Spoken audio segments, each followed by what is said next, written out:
இரவாங்குடியில் நான் வந்து அதன் ரெண்டாவது பெரிய கிருஷ்ணாபுரம் இவருக்கு எந்த அளவுக்கு சப்போர்ட்டாக இருந்ததோ, சரிங்க, இவர் இந்த நிலைப்பாடு எடுத்தோடனே முழுக்க என்னுடைய இதில் வருது அது. அப்புறம் பெரிய கிருஷ்ணாபுரம் ஃபுல்லாக அங்கே உள்ள கிளை இருக்குது பாருங்க, அது முழுக்க இவரை ஒத்துக்கலை.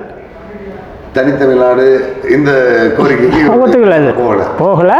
இதுக்கிடையில் இவர் இந்த சம்பவங்கள்லாம் அவங்களுக்கு தெரிஞ்ச பிறகு, இந்த ஆளோட இருந்தால் நம்மளை போலீஸ்காரன் உதச்சாலும் உதைப்பான், நம்ம அமைப்பு இல்லைன்னு சொல்ல முடியாது, அதனால் இந்த பிடபிள்யூவில் நம்ம இருக்கோம், பழைய தாய் அமைப்புக்கு போயிடலாம், அதிலே இருப்போம் அப்படின்னு அவங்க ஒரு 4-5 பேர் தோழர்கள் அப்படி முடிவெடுத்தாங்க.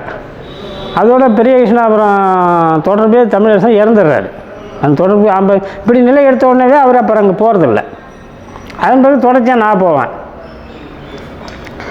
நீங்கள் அந்த பகுதியில் செயல்பட்டு? ஆமாம், நம்ம அந்த பக்கம் போய் அங்கே சில வேலைகள் செய்கிறது, பக்கத்து ஊருக்கு போகிறது வர்றதுக்கு எல்லாம் செய்கிறதுன்னு வைங்களேன். அப்படி போகும்போது இதில் இரவாக்குடியில் சந்திக்கிறேன். அப்போல்லாம் வந்து சைக்கிள் தான். அதில் போயிட்டு டீ குடிக்கணும், சைக்கிள் நிறுத்தினா அந்த முக்கூட்டில் ஒரு கடை இருக்குது. அந்த கடையில் இவர் உள்ளே இட்லி சாப்பிட்டு இருந்தார். 2 சந்தேகம். ஒன்று, இவரை பார்ப்பதன் மூலம் நம்மளே எவனாவது ஃபாலோ பண்ணி இந்த ஆளுக்கு ஏதாவது பிரச்சனையா, நம்ம பேரை சொல்லி இல்லை நம்மளும் அந்த தமிழரசனுடைய ஆளுங்கிற ஒரு பார்வை இருந்துக்கிட்டு தானே இருக்குது. மீண்டும் அதை உறுதிப்படுத்திடுமா? இது வேறு என்னடா உறுதிப்படுத்தலாம், பிடிச்சிட்டு போனாங்க, என்ன பண்ணுறது, பயம்தான். அது ஒன்று இருந்தாலும் சிக்கலாக இருக்குது அப்படின்னு சொல்லிட்டு, சரி நம்ம வெளியிலே நிற்போம்னு நின்று இருந்தான். இவர் டிஃபன் சாப்பிட்டு காசை கொடுத்துட்டு, இல்லையா வெளியே நிற்கிறேன், அதெல்லாம் மோனே பார்த்துட்டான்ட்டு அப்படியே சைக்கிளை 2 பேரும் சைக்கிள் எடுத்துகிட்டு அங்கேருந்து பெரிய கிருஷ்ணாபுரம் போகிற வழி ஒன்று இருக்குது, அதில் ஒரு சவுக்கு தோப்பு இருக்குது, அதில் ஒரு பாதை அது உள்ளே போயிட்டோம். போன பிறகு நீங்கள் நினைக்கிறதுலாம் தப்பு தமிழ், நீங்கள் நினைக்கிற மாரி இந்தியாவில் வந்து இந்தமாரி நீங்கள் நினைக்கிற மாரி ஆல் இண்டியா புரட்சிலாம் வேலைக்கு ஆகாது, சாத்தியம் இல்லைங்கிறார் கோதண்டராமன் சொல்கிறது. வேணால் ஒரு நம்பிக்கையில் நீ ஒத்துக்கலாம், ஆனால் நடைமுறை அளவில் ஒன்றும் இதாகாது. ஏன்னா அது கோதண்டராமன் ஒரு நம்பிக்கையற்ற பேர் வழி, அதுதான் முக்கியமான விஷயம். இன்றைய வரைக்கும் அது நம்மளை உறுத்திக்கிட்டே இருக்கும். எப்படிங்க? அதுதான் அது எதுலேருந்து அவர் சொல்கிறாருன்னு நம்மளால் அந்த நேரத்தில் கண்காணிக்க முடியல. தமிழரசன் சொல்லும்போது அது இன்னைக்கு அவர் சொன்ன வார்த்தைகளை திருப்பி நாம் எடிட் பண்ணுறோம். இது இப்போ சூழ்நிலையில் கோதண்டராமன் அந்த நிலையில் தானே இருந்தார், நம்பிக்கையற்ற பேர் வழியா. இந்த விஷயங்கள்லாம் அந்த ஆளுக்கு எப்படி தெரியும்? தமிழரசனுக்கு முன்னே தெரியுது. ஆமாம், அது ஒரு நம்பிக்கையற்ற பேர் வழி. நீ அதை நம்பி என்ன சொல்கிறாருன்னா, மண் குதிரை நம்பி ஆற்றுல இறங்காத, அப்படி அவ்வளோதான். டைம் ஒரு 10 நிமிஷம் தான். அதன் பிறகு அது ரொம்ப சிக்கலாகுது. சிக்கலான பிறகு சைக்கிள் அப்படி 2 பேரும் இப்படி தள்ளும்போது ஜீப்பு போகுது. ஆஹா, நின்று இருந்தால் கதை கந்தல் தான். டீ கடையில் நின்றுதிங்கன்னா மாட்டிருக்கோம் கட்டாயம். அதோட அப்புறம் அவர் ஜீப்பு போன பிறகு நான் பெரிய கிருஷ்ணாபுரம் போல் ஒன்றும் போகல. ஆனால் அவர் பெரிய கிருஷ்ணாபுரம் வழியாக எங்கேயோ போகிறாரு. அவர் பின்னாடி நம்ம போகலான்னு நான் திருப்பிட்டு வந்தால் அப்புறம் போலீஸ்காரன் இங்கே நிற்கிறான், குறுக்கு ரோட்டில் நிற்கிது. அதாவது ஒரு 2 மணி நேரம் கழிச்சு இந்த பக்கம் நான் வந்துட்டேன் சைக்கிளில், இங்கே நிற்கிறானுவான். இதை பண்ணால் அங்கே இவர் கண்காணிப்புக்குரியவர். இவர் வந்து அந்த அந்த டிஸ்ட்ரிக்ட் கமிட்டியில் அப்படி போச்சிங்களா, இந்த மண்டல குழு இருக்குது பாருங்க, இதுலேயும் அந்த தனித்தமிழ்நாடு பிரச்சனை வருது. இதில் வந்து சதாசிவம் தனித்தமிழ்நாடு பிரச்சனையை சப்போர்ட் பண்ணுறாரு. சரிங்க, சொல்லிக்கலாம். நானும் கோவிந்தராஜன் ஒரு தோழர் 2 பேரும் கட்சி நிலைப்பாட்டெல்லாம் சரி, கோதண்டராமன் தலைமையிலான இதுதான் சரியானது அப்படின்னு சொல்லிட்டு நாங்கள் 2 பேரும் அந்த முடிவு எடுக்கிறோம். அதன் பிறகு எங்களுக்கும் சதாசிவத்துக்குமான ரிலேஷன் இல்லாமல் போயிடுது, விரிசல் வருது. அதன் பிறகு தொடர்ச்சியாக தமிழரசன் வந்து இப்படி இவரை வர வச்சு எங்கேயாவது பார்ப்பார் போவார், அல்லது இவர் எங்கேயாவது போவார். நம்ம தமிழரசனை பார்க்கறதில்ல, எதாச்சும் அங்கே பார்த்தோம், அடுத்து இந்த முச்சீர மன்றத்தில் பார்த்தோம், அவ்வளோதான். அது எப்போ நடந்தது? முச்சீர மன்றத்தில் நடந்தது. இதெல்லாம் வந்து அந்த சம்பவம் நடந்த பிறகு தான் ரயில் கவிழ்ப்பு, அரியலூர் ரயில் கவிழ்ப்புக்கு பிறகு சந்திப்பெல்லாம் நடக்குது. அதை ஒட்டி தானே நான் அப்புறம் தலைமறைவாயிரம் கொஞ்ச நாள். போலீஸ் நெருக்குதல் அதிகமாகி அதோட நான் போயிடறேன்னு வைங்களேன். அந்த கட்டத்தில் தான் இந்த சந்திப்புலாம். முத்துச்சேர்வார் படத்தில் நடந்தது. முச்சர மரத்துலையும் இதே போல தான், இதே எப்போதுமே டீ கடை தான். அது போனோடனே அந்த முக்கில் ஒரு டீ கடை இருக்குது, அங்கே போய் இது போல்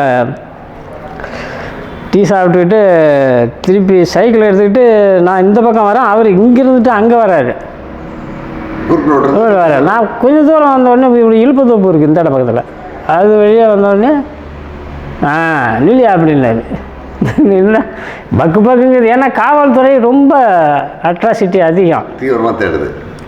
அப்புறம் என்னாச்சு கோதண்டராமன் என்னாரு, ஏதாவது உன் கட்சி என்ன ஆச்சு அப்படின்னாரு. ஏதோ ஓடிட்டு இருக்குதோடார் அப்படின்னு. புஷம்லாம் கொடுத்தீங்க போல் இருக்க அதெல்லாம், அப்புறம் கட்சி கொடுத்ததை நாங்கள் செய்கிறோங்க அப்படின்னோடனே அதோட சரி வாங்க அப்படி போன்ட்டு அப்படி இந்த இழுப்பு தப்பு உள்ளே போயாச்சு. மெயின் ரோட்டில் நின்னா எவனாவது வருவான், அப்படி போய் நின்னாச்சு. அப்புறம் கொஞ்ச நாள் பேசி இருந்துட்டு அப்புறம் அவர் சரி நான் போகிறேன் நீங்கள் போங்கன்னு போயிட்டார். நான் திரும்பவும் டீ கடைக்கு வரேன். அவர் ஆனால் வண்டி அப்போ பைக் அதை நிறுத்திட்டு அவர் எங்கே போனாருன்னு எனக்கு தெரியாது. நாங்கள் போனோடனே மீண்டும் ஜீப்பு வருது. ஜீப் ஒரு சந்தேகத்துக்குரிய இதாக மாறுது. அவன் கொண்டாந்து நிறுத்திட்டு அந்த வண்டிக்காரன் யாரான்னு கத்துறான். ரோட்டில் வந்த ஜீப் பைக்கை பார்த்துருது. ரோட்லேருந்து கொஞ்சம் தூரத்தில் நிற்கிது பைக்கு. அதுக்கு அடுத்தது குளம் கேட்குறான். யாரும் எதுவும் பதில் சொல்லலை. ஏன்னா யாரும் அங்கே இல்லை, மக்கள் யாரும் இல்லை. பைக்கு போய் தொடர்றதுக்கு காவல்துறைக்கும் தைரியம் கிடையாது. அதனால் அது போயிடுச்சு.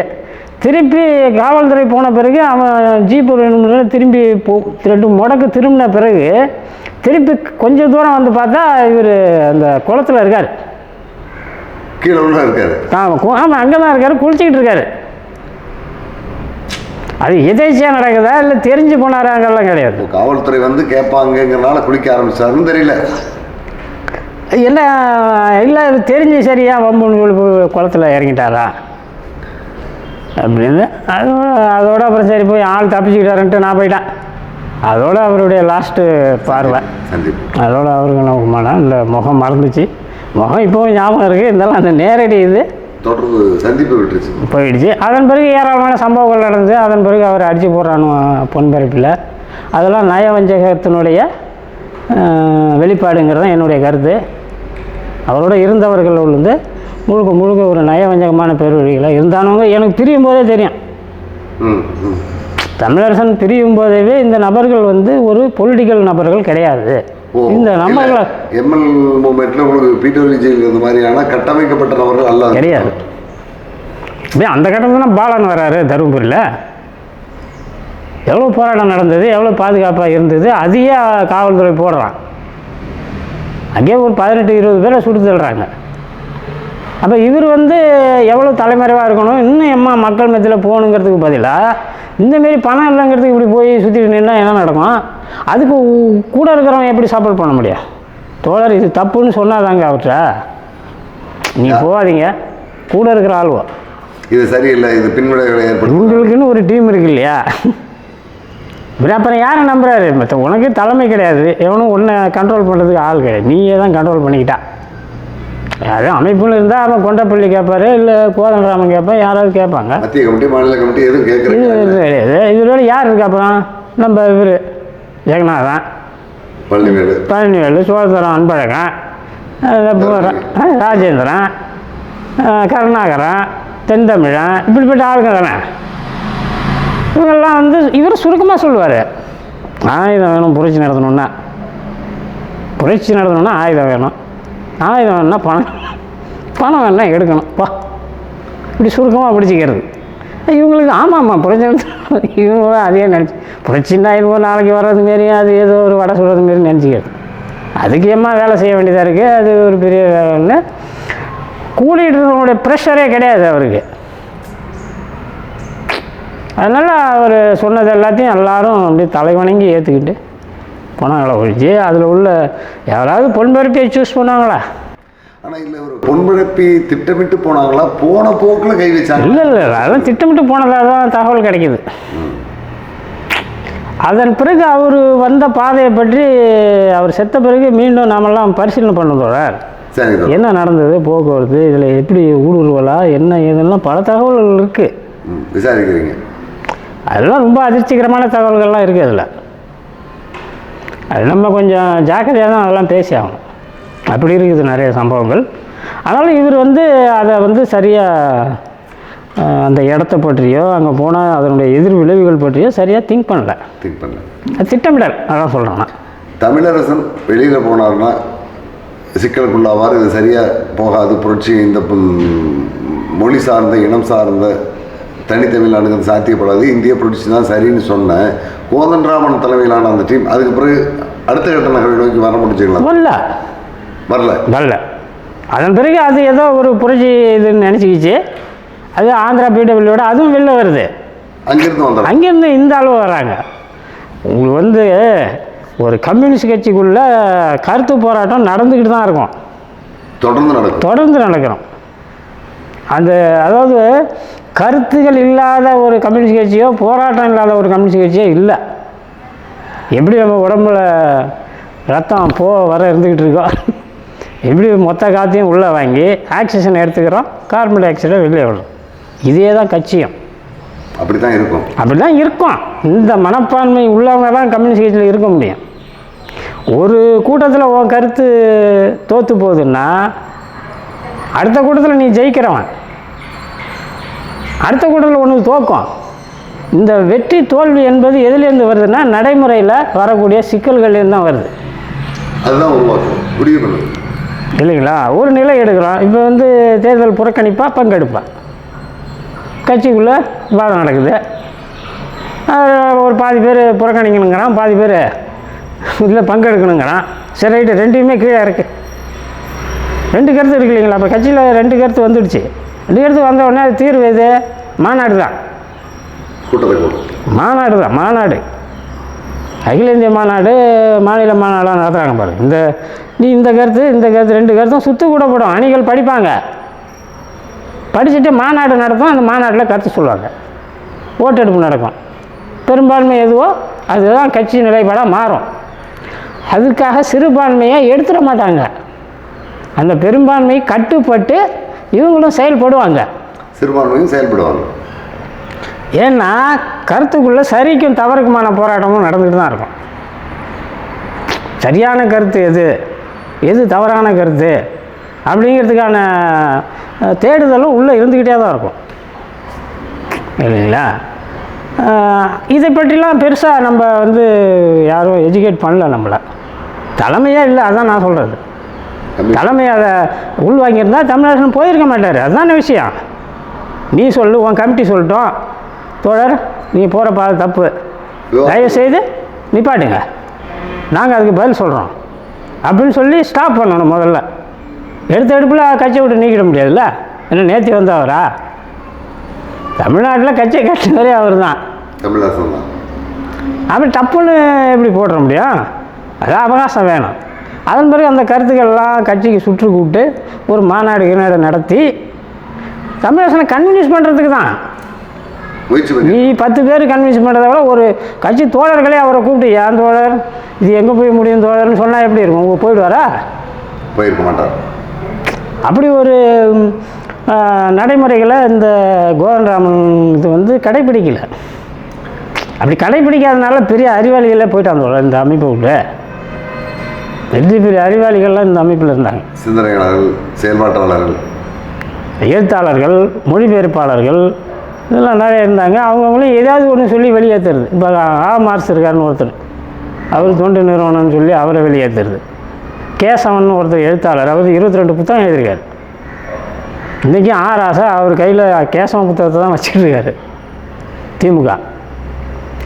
இப்படி எல்லாரையும் இவர் வெளியேற்றுறது காரணம் என்னென்னா, இவர் எவனாவது படிப்பாளி வந்தால் இவரை காலி பண்ணிடுவான் கோதண்டராமன். அதனால் படிப்பாளிகள், அறிவாளிகள் எவனாவது ஒருத்தவங்க வாயை தோண்டாலே அவனை ஏதாவது சொல்லி வெளியேற்றுறது. இப்படி சுய கலைப்புவாதம், கட்சியை சுய கலைப்புவாதத்துக்கு இழுத்துட்டு போகிறது.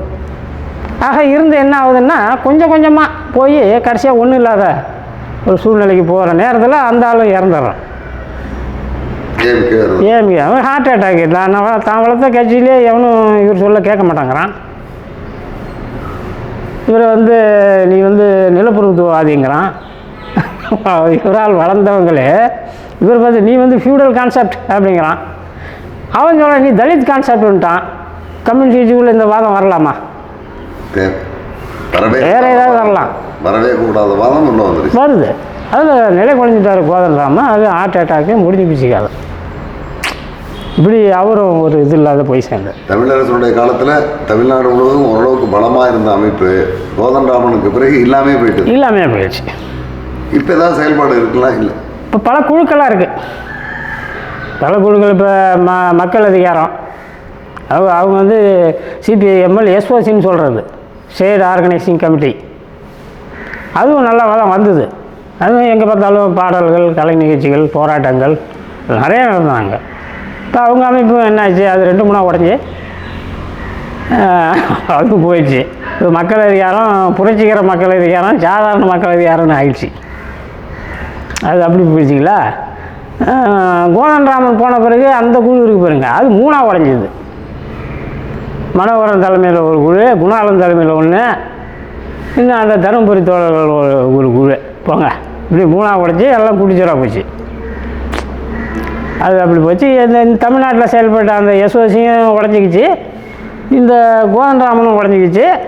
இந்த வினோத் மிஸ்ரா குழு இருக்கு பாருங்கள், சிபிஐஎம்எல் லிபரேஷன் மேற்கு பிராந்திய குழுன்றது பிறகு மாறுவது வினோத் மிஸ்ரா குழு. அதுவும் அப்போ ஒன்லி ஃபார்ம்னு சொல்கிறது அதை இல்லைங்களா. அந்த குழு அப்புறம் தன்னை மாற்றிக்கொண்டு அதுவும் இங்கே நிறையா இருந்தது, செயல்பட்டு இருந்தாங்க. அதனுடைய தோழர்கள் தான் மணலூரில் 2 பேரை போட்டு தள்ளணும். இந்த தஞ்சை மாவட்டம் மணலூரில் சந்திரகுமார், சந்திரசேகர் நிலப்பரப்புகள் அழித்து வச்சுட்டான். இவங்களை கூலி போராட்டம் நடந்து அதில் ஒரு தீர்வு காணுவதற்காக பண்ணையார்களும் நம்ம தோழர்களுமான ஒரு கூட்டு பேச்சுவார்த்தைக்கு ஏற்பாடு நடக்குது. அதெல்லாம் மறக்க முடியாத விஷயங்கள் எல்லாம் நடக்குது. அப்போ ஆர்வயல் இருக்குது, அதில் நாங்கள்லாம் இருக்கிறோம். அப்போ அந்த மாதா கோயிலில் தான் பண்ணையார்களும் நம்ம தோழர்களும் உட்காந்து பேசுகிறாங்க. எவ்வளோ கூலி நிர்ணயம் பண்ணலாம் அப்படின்னு ஒரு பேச்சுவார்த்தை. அதில் பண்ணையார்கள் வந்து ரவுடிகள்கிட்ட வந்து அந்த ஸ்பாட்டை 2 பேரையும் போட்டு தள்ளிட்டான். அவங்களாம் முழு நேரம் ஊழியர்கள், தன் வாழ்க்கையை அர்ப்பணிச்சவங்க. அதுமாரி போச்சு அது. இப்போ அதே அந்த லிபரேஷன் வந்து தமிழ்நாட்டில் உடஞ்சிது. மக்கள் விடுதலைன்னு ஒன்று புதுசாக உருவாகி அவங்க ஒரு பக்கம் உடச்சிக்கிட்டாங்க. அதனால் எம்எல் குழுக்கள் வந்து குழுவாக உடஞ்சி ஒரு பலமான ஸ்தாபனமாக இன்றைக்கி இல்லை. இது வந்து இதுக்கு வந்து மோடியாவோ ஸ்டாலினையோ குற்றம் சொல்ல தெரியல நமக்கு. ஏன்னா அடக்குமுறைகளால் ஒரு கட்சி அழிஞ்சுதுங்கிறது மாதிரி இல்லை. இது சுயமாகவே தன்னைத்தானே கரைச்சிக்கிறது. தலைமை சரியில்லாமலோ அல்லது பாதை சரியில்லாதோ அல்லது நெறிப்படுத்த வழி இல்லாதனாலேயோ தன்னைத்தானே திட்டமிட்டு. ஏன் கோதண்டராமன் போன பிறகு ஏன் இவங்கெல்லாம் கட்சியை எவனாவது ஒருத்தவங்க போட்டு நடத்த வேண்டியதானே? ஏன் நடத்தலை? இல்லை ஆள் ஒரு பக்கமாக பிச்சுக்கிட்டு ஓடுறது இல்லைங்களா. மக்கள் விடுதலை எஸ்ஓசி அதுவும் உடையுது 2-3.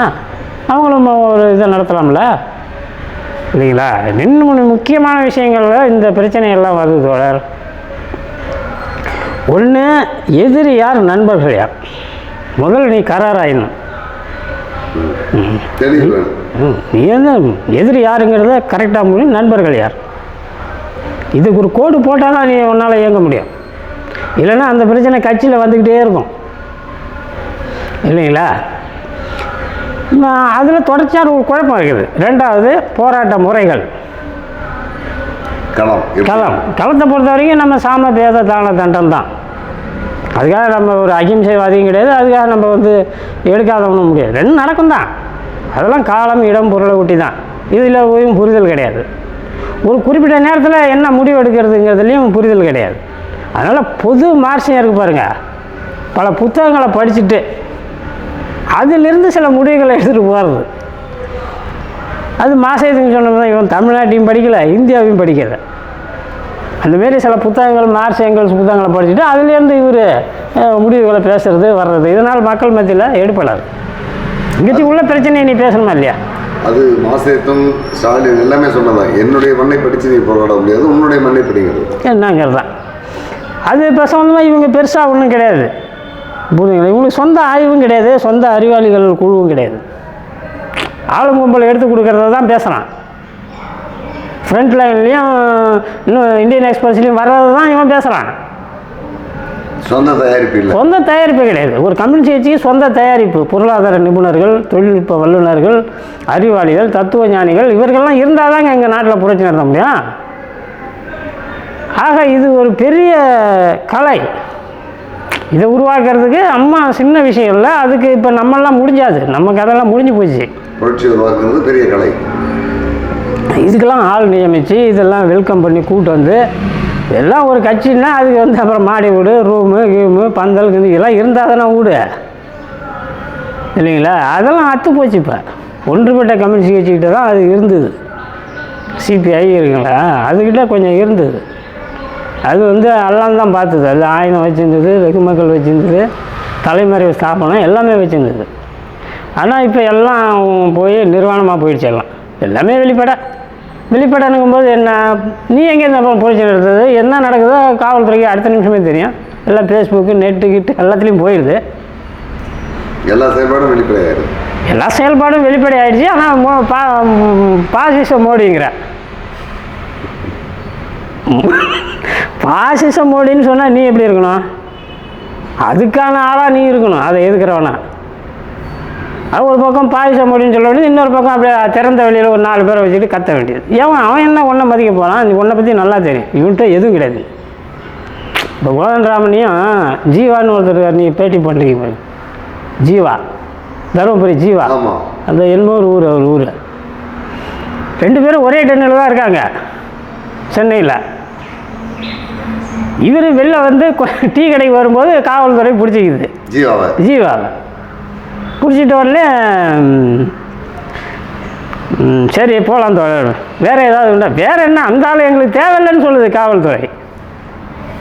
கோதண்டராமனை தேவையில்லை, நாங்கள் அதை தேவையில்லை, உலகம் தேடணும் வா அப்படின்னு. அந்த அளவுக்கு அவர் இருந்திருக்காரு. அது ஒரு தலைமறைவு அமைப்பினுடைய தலைவர், அவரும் அவருடைய தொண்டரும் ஒன்றா இருக்கிறாங்க. பிடிக்கிறாங்க. நீ அவரை மட்டும் பிடிச்சிட்டு போயிட்டா, இவர் என்னென்ன இவரை பிடிச்ச உடனே மேலே இருந்தவர் கீழே வந்து ஒரு வீட்டுக்குள்ளே வந்து உட்காந்துக்கிட்டாரு வருவாங்கன்னு. அவன் வரவே இல்லை. இது ஏன் அவர் பேரில் எந்த வழக்கு பிரச்சனை? எந்த வழக்கும் கிடையாது. நாங்கள் ஏன் தேவையில்லாமல் போய் அந்த ஆளை கூப்பிடணும்? அப்படி போகுது இல்லைங்களா? அப்போ எந்த போராட்டமும் எந்த வழக்கையும் சந்திக்காமலே ஒருத்தர் தலைவர் இருந்திருக்காரு. இது ஃபேஸ்புக்கில் நிறையா இவரை பற்றி நிறையா வந்துருக்குல்ல. இல்லை பெரிய தலைமறைவு அப்படின்னு சொல்லி நமக்கு வந்து இந்தியாவின் மாவோ, தமிழ்நாட்டினுடைய லெனின் அப்படி இப்படிலாம் சொன்னானுவா. அவரை காக்கவே முடியாது, பேசவே முடியாது. ஆனால் கடைசியாக பார்த்தா அந்த புக் ஸ்டாலில் உட்காந்துருக்கேன். ஏன்னா ஒரு சோழர் எழுதினார், ஒரு தலைமறைவான ஆள் புக் ஃபேரில் போய் எப்படி உட்கார முடியும் அப்படின்னு நிறையா வந்தது. அது சம்பந்தம் அந்த நேரத்தில் அதுதாங்க தன்னைத்தானே ஒரு இதாக எல்லாம் முழுக்க அகநிலைவாதத்தில் எல்லா தோழர்களும் இருந்துட்டுருக்கான். அதோட போனவர் தான் அவரை போய் என்ன பண்ணான் காவல்துறை? ஒன்றுமே கிடையாது. என்ன ஆனால் இதே கொண்டப்பள்ளி சீதாராமையா, வரவராவு, இன்னும் பல பேர்லாம் வந்து கடுமையாக தேடப்படுறாங்க, தலைக்கு விலை வச்சாங்க. இப்போ கிட்டத்தட்ட கொண்டப்பள்ளி சாகும்போதெல்லாம் கிட்டத்தட்ட ஒரு 6000-7000 பேர் ஊர்வலம். ஆமாம், போலீஸாவது கீழே ஆயுதத்தோட ஊர்வலம் 6000 பேரோ 8000 பேருன்னு சொன்னாங்க. அவ்வளோ பெரிய ஊர்வலம். பாதி பேர் துப்பாக்கி தான். உங்களுக்கு பீப்புள்ஸோடு சேர்ந்த துப்பாக்கி தாங்க உங்களுக்கு புரட்சி நடத்தும். வெறும் துப்பாக்கி வச்சுட்டு என்ன பண்ண முடியும்? துப்பாக்கியும் தேவை தான். துப்பாக்கி குழாயில் இருந்தால் அரசியல் அதிகாரம் பிறக்குதுன்னு மாவோ சொல்கிறாரு. ஆனால் வெறும் ஒரு ஆள்கிட்ட இருந்து என்ன பிரயோஜனம்? மக்களுக்குன்னு மக்கள் படை இல்லைங்களா? அப்படிப்பட்ட அவங்க தான் உண்மையிலே லீடர்னு நம்ம நினைக்கிறோம் இல்லைங்களா? அப்போ அவரை உள்ளே வைக்கிறோம், அதை விடுதலை பண்ணி கொண்டாடுறாங்க. அந்த பேச்சுவார்த்தையெல்லாம் பார்த்தீங்கன்னா இவங்களும் ஆயுதத்தோடு வராங்க, அவங்களும் பேச்சுவார்த்தை நடக்குதா இல்லையா? வேடு சொல்கிறேன். அது பார்ட்டின்னா அதுதான் பார்ட்டி. எதையும் சந்திக்கக்கூடிய பார்ட்டி, எதையும் தாங்கக்கூடிய பார்ட்டி. அதனால் நிறைய தோழர்களும் விவசாயிகளும் தொழிலாளிகளும் அதில் இருந்தாங்க. அது அந்த நம்பிக்கையும் அந்த குரூப் உடச்சி ஒன்றும் இல்லாமல் போயிடுச்சு. அவங்க போய் ஒரு அதிதீவிர கும்பல், அது எம்சிசி பீகாரில், அவங்களாலையும் நிற்க முடியாமல் அவங்க போய் அங்கே சேர்ந்தாங்க. ஆந்திராவும் இவருக்கு பிறகு முடிச்சிடுது. உடஞ்ச பிறகு போய் எம்சிசியோட சேர்ந்துடுறாங்க. அவங்க எம்சிசி எம்எல் காலத்துலேருந்தே இருக்குது, சாரமிந்தார் காலத்துலேருந்தே அது இருக்குது அந்த குழு இருக்குது. அது தொடர்ச்சி நடவடிக்கைகளே தான், ஆயுத நடவடிக்கைகள் தான். எல்லாம் போட்டு தள்ளுறது, காவல்துறை அட்டாக் பண்ணுறது, போகிறது, இதுதான் வேலையே. ஆனால் அந்த தன்பாத்து அந்த சத்தீஸ்கருங்கெல்லாம் வந்து அவங்கள வந்து கடவுள்னு சொல்கிறான். நம்ம நினைக்கிறோம் மக்கள் வந்து காட்ஸ் அப்படிங்கிறான். ஏன்னா அங்கே இந்த சாதாரண மக்கள் மேல் நடக்கிற அட்டூழியங்களை கேட்கறதுக்கு ஆள் கிடையாது. இவங்க தான் நிற்கிறாங்க. இவன் தான் போய் முன்னாடி நின்று அவனுக்கு என்ன தேவையோ அதை வாங்கி கொடுக்குறான். எல்லாம் வந்து மைன்ஸ் இல்லைங்களாங்க, மைன்ஸ் தொழிலாளர்கள் படும் துன்ப துயரங்கள்லாம் ரொம்ப கொடூரமானது. நீங்கள் நெட்டை பார்த்தீங்கன்னா தெரியும். அதுக்கெல்லாம் கவுண்டர் பண்ணுற ஒரே ஆள் இவன் தாங்கிறான். தூக்கியாச்சு போட்டு குத்தி அவங்க என்னடா செய்யடானா செஞ்சு ஆகணுங்கள நீங்கள். அதனால் அவங்க அந்த பக்கத்தில் இருந்தாலும் தினம் வந்து அடக்குமுறை அதிகமாக இருக்குது. ஜார்க்கண்ட்லலாம் கிட்டத்தட்ட 300 பேர் 200 பேர் இது வரைக்கும் சுட்டு தள்ளிருக்கான் மாவோயிஸ்டுகளை. இம்மா நடந்து அவங்க வந்து தன்னுடைய அந்த செயல் தந்திரங்களை மாற்றிக்க மாட்டேங்கிறாங்க, அடுத்த நகருக்கு வரமாட்டேங்கிறாங்க. அந்த ஆயுதம் கீதம் இப்படியே மாவோயிசத்தை குருட்டுத்தனமாக படிக்கிறது. சூழ்நிலைக்கு தகுந்தவாறு அதை வந்து நம்ம பேஸ் பண்ணணும். வெறுமனே இந்த பகுதிக்குள்ளே மட்டும் நின்று சரியாக வராது, ஒரு பலமான கட்சி வேணும். அதெல்லாம் அதன் தலைமையில் தான் இதெல்லாம் நடக்கணுங்கிற இது கான்செப்ட் வரல அவங்களுக்கும் வரல. அதுவும் போய் ஆயுத மோதல், காவல்துறை, இந்திய இராணுவம் என்னங்க 3வது இராணுவங்கிறான். அதுகிட்ட போய் நம்ம என்ன விளையாட முடியுமா? அதில் பாதி நாச்சு நம்மள்ட்ட இருந்தால் தான் கிட்ட போக முடியும். மக்கள் தொகையில் பெரும்படை கொண்டது இந்தியா. நினச்சா எதையும் செஞ்சுருவாங்க. அமெரிக்காவே பயப்படுறான் இவனுக்கு. இவன் எங்கேயாவது சந்தல் பூந்தல் இவன் வந்து சட்டத்தெல்லாம் பார்க்க மாட்டான்னு நினைக்கிறான். இவன் சட்டத்தை பார்க்க மாட்டான், நம்மளாச்சும் சட்டத்தை பார்த்து கீத்து பண்ணுவான். இவன் தனிப்பட்ட குண்டர் படைகளே வச்சுருக்கான்னு நினைக்கிறான். நெறிமுறை எதுவும் இல்லாமலே போய் அடிப்பான். இப்போ இந்த இதில் போட்டான் பாருங்கள், அந்த கனடாவில் உள்துறை அமைச்சர் தான் காரணம்னு கனடா பிரதமர் சொல்கிறான். ஏன்னா நேரடி இந்திய இராணுவம் வந்து மூலம் ஆள் பிடிச்சி காசு தரான், போய் போட்டு போ, அவ்வளோதானே. இந்தமாரி வேலைகள் இந்திய அரசு செய்யும். பயப்படுறானுவான் ரானாலே.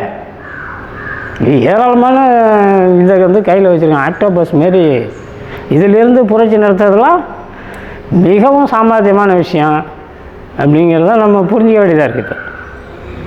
அதனால் அங்கேயும் போச்சு, வீணாக போச்சு. இவரும் இப்படி போய் சேர்ந்தார். இப்போ வந்து நில்லாயிருக்கு. ஒரு பலமான கட்சி கிடையாது, இந்தியாவில் கிடையாது. அதுக்கு மெயின் காரணம் எதிரி நண்பர்கள் பற்றிய ஒரு இதுதான், புரிதல் பிரச்சனை. அதோட நிறைய விஷயங்கள் மார்ஷியல் இதில் இருக்குது. அதெல்லாம் சரியாக எஜுகேட் பண்ணல, புரிய வைக்கல. அது படிக்கணும்னாலே படித்தாலே சில பேர் ஏழணும், படிக்கிறதே போப்பா அப்படின்னு சில பேர் சொல்லுவான். அதுவே போதுமா, படித்தா போதுமா அப்படின்பா. சில பேர் ஆமாம் என்னையா அப்படின்பா. இதெல்லாம் ஒரு மாதிரியாக போயிடுச்சு தோழர். ஒரு கட்டுக்கோப்பற்ற நிலை வந்தால் எப்படி இருக்கும், அந்த நிலைக்கு போயிடுச்சு. ரெண்டாவது, பழைய காலத்து கதையவே இப்போ பேசிக்கிட்டும் இருக்க முடியாது.